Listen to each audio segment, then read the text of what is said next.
Greetings, members, one and all of the Salivation Nation. Let's discuss what everyone should know about gold. We're not just going to discuss it, we are going to explore.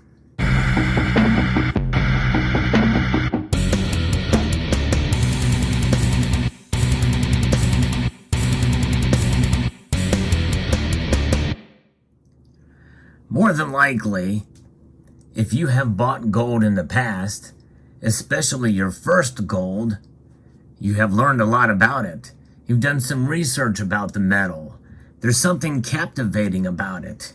It is a store of value. And that's the first thing that everyone should know about gold. A store of value. Something that has been constant throughout the history of mankind. It has survived generations, epochs, and cultures, religious movements. Gold has been there from the beginning. Since it was first discovered, it has not reacted with the elements. In fact, gold that has been buried for thousands of years has come out of the ground looking the same as it did on the day it was buried. It does not react.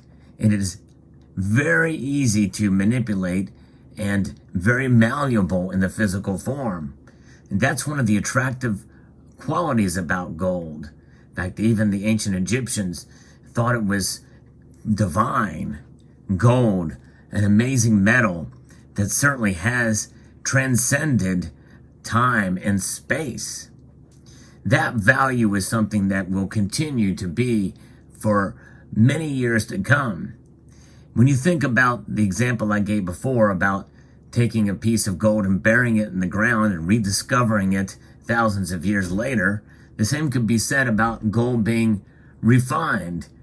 A piece of gold here, potentially, that you see on the screen from one of these bars or what have you, very well could have been gold that was utilized in ancient Egypt at one point in time and discarded and rediscovered. You never know. That's the beauty of gold, is it can be reconstituted. Its value is seen because it does hold its luster. And even though it does not pay dividends, because it doesn't transform, its value is because of itself. It exists. Its intrinsic value is there throughout history to see. And that's the first thing that everyone should know about gold. What an amazing metal it is, for sure. Now, here's the next thing that everybody should know about gold, and that is that it protects you against economic instability. Now, as of the time of recording of this video, one could make a cogent argument that that's not the case in the past year or so. There are fluctuations in the market when the price moves up and down. People interpret that one way or the other, but in the long run, without a doubt, there's nothing that can stop gold from maintaining its store of value, which means that it will protect you against economic instability. Gold has been used as money for thousands of years and really is money today. And that's another thing that everyone should know about gold. Gold is money. Let that sink in, folks, because gold is being utilized as money even today, according to the Bank of International Settlements that marked it as such as a Tier 1 asset back in April of 2019. It is on par or equal to cash. Central banks around the world trade in gold. Gold is being sold and bought every year between central banks and also in terms of other organizations. And so central banks hold enormous amounts of gold as part of their official reserves. That's another aspect that everybody should understand and should know about gold. And that is the central banks hold it and they base their wealth on it. Why do they hold it? Because it is the ultimate form of wealth. Central banks understand that for thousands of years, gold has held value. In fact, there's times of war when nations band together to try to protect the gold of their partners. In World War II, the United States held England's gold for a time, and many other nations looked to the London, the Bank of England, to hold their gold, and also the Federal Reserve as well, where gold is stored for other nations to protect them against threats that come from the outside if they don't feel secure. Gold is valuable in that regard. The strength of a nation can be weighed upon how much gold they have, pun intended. And in fact, more nations that feel threatened or want to separate themselves from the dollar, are accumulating more gold. Central banks around the world are doing that to try to get independence from the Federal Reserve note, the dollar, which is the dominant currency. In fact, even the dollar is stronger than it has been in 20 years, amazingly enough, in spite of high inflation here in the United States. And inflation is not just limited to the United States, but it's also other nations around the world. And gold, even though right now it is not really reacting to that, in time it will. It is a hedge against inflation, but it's also a hedge against deflation. And that is something that many people can't wrap their heads around. But as other goods and services fall, gold tends to fall even less, which means that it provides a store of value in those situations. You know, there are times of risk aversion, and that is how gold can be as a store of value, a hedge against risk aversion. If you don't feel comfortable with the stock market, one can put their money into gold to protect themselves, you know, and not to think about kind of returning on capital. In other words, getting a dividend, because gold doesn't pay dividends. And basically, because it is of its own existence, because of what it is, it's a return of capital. And essentially, the security of gold is something that has been well recognized for centuries. Even the most risky stock investors cannot deny and have even understand that gold is seen as that, and that they kind of understand it. They just don't want to explore it because they want to invest rather than hedge. And that's understandable, because gold is not there to make you money. Gold is to preserve your money. There's a big difference, especially these days. And, you know, when you have inflation, the demand for gold is seen as this hedge against inflation's erosion of a currency's buying power.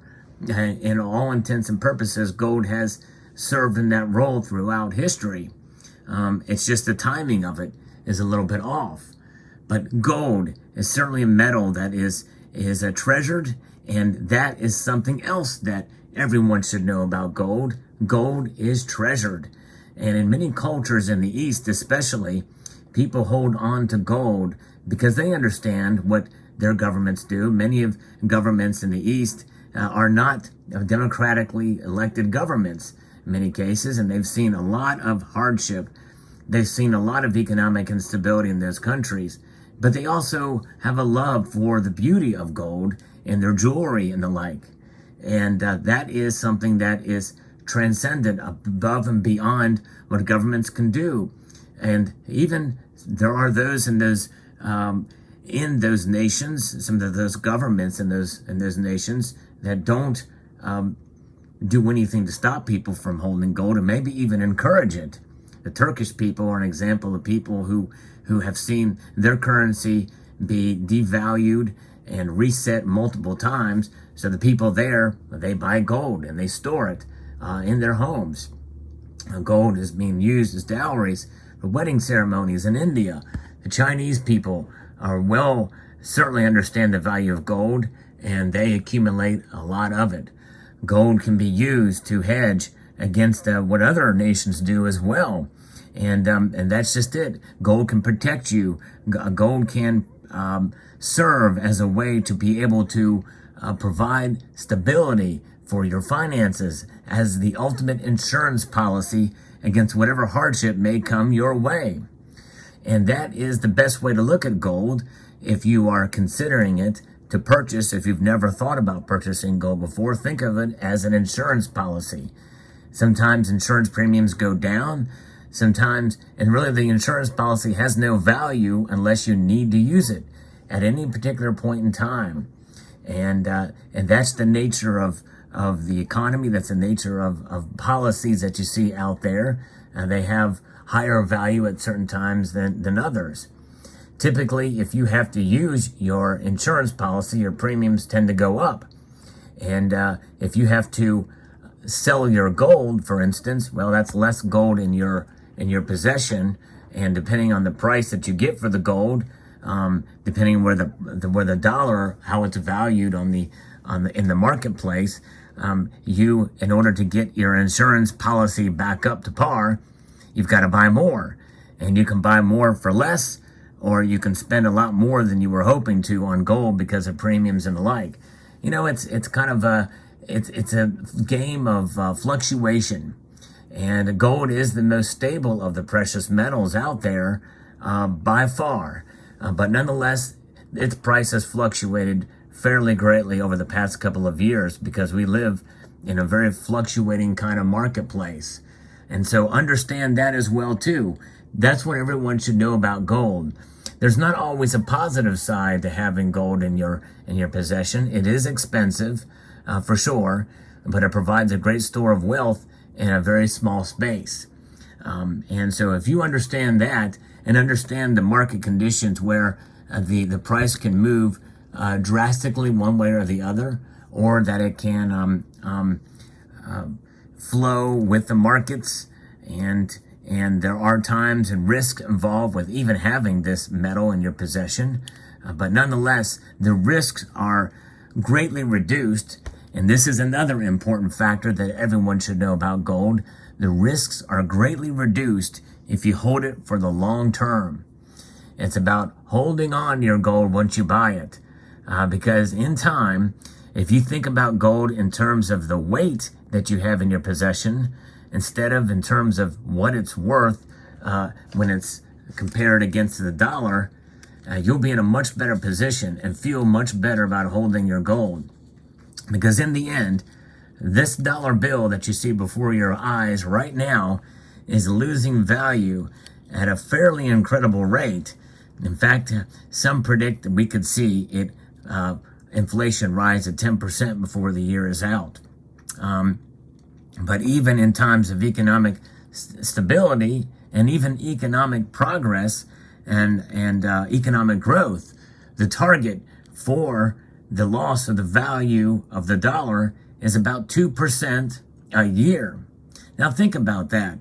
Everybody's happy if the dollar loses 2% of value each year, as compared to gold, which is a precious metal and an asset class that is all but guaranteed to maintain its value throughout history, and it has throughout history. In spite of market fluctuations, if you look at a 100+ year chart of gold, it has definitely held its value and then some. It's just a matter of how you buy it. And in fact, that's another aspect that everybody should know about gold, is there are right ways to buy it and wrong ways to buy it in terms of a store of value. You can overpay for it.